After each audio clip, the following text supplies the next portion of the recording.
Au nom du Père et du Fils et du Saint-Esprit. Amen. Le Seigneur soit avec vous. Mes frères, mes sœurs, nous célébrons le deuxième dimanche des Pâques, dimanche de la divine miséricorde. Effectivement, parce que le texte qui nous sont proposés en méditation ce dimanche nous invite à la compassion, au pardon, à la miséricorde. Dans la première lecture tirée du livre des Actes des Apôtres, au chapitre 4, versets 32 à 35, nous voyons les résultats ou les effets de la résurrection au sein de la première communauté chrétienne. Elle se caractérise par un élan de solidarité sans précédent. Les chrétiens de la première communauté avaient banni l'indifférence.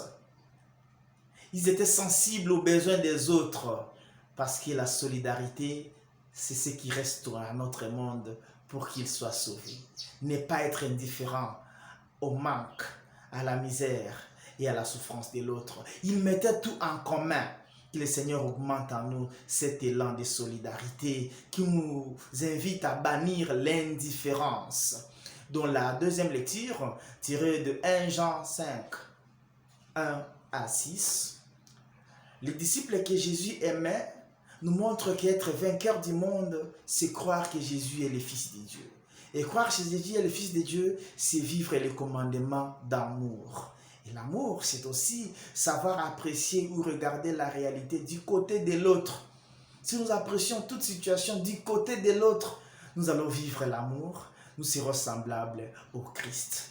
Dans la lecture de l'Évangile tirée de Jean 20, 19 à 31, Jésus apparaît à ses apôtres. Étonnamment, il ne rappelle pas leur désertion récente. Au contraire, il leur donne la paix.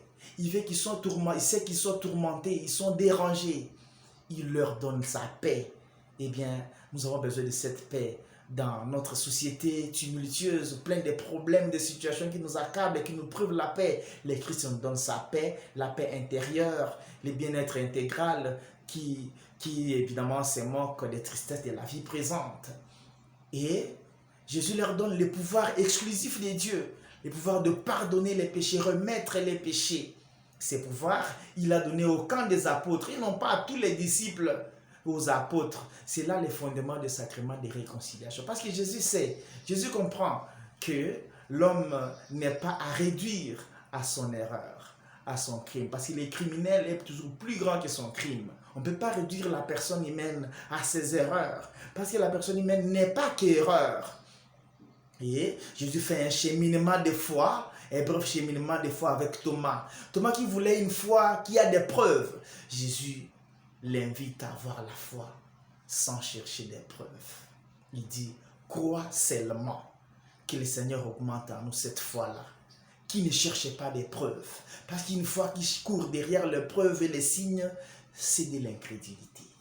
Que le Seigneur augmente en nous la compassion, la solidarité, qu'il augmente en nous la foi, à l'instar de Thomas qui finalement a dit « Mon Seigneur et mon Dieu ». Bon dimanche à toutes et à tous. Abbé Germain Jérôme, au Sandou, au nord de l'archidiocèse de Kisangani, le prêtre en ligne.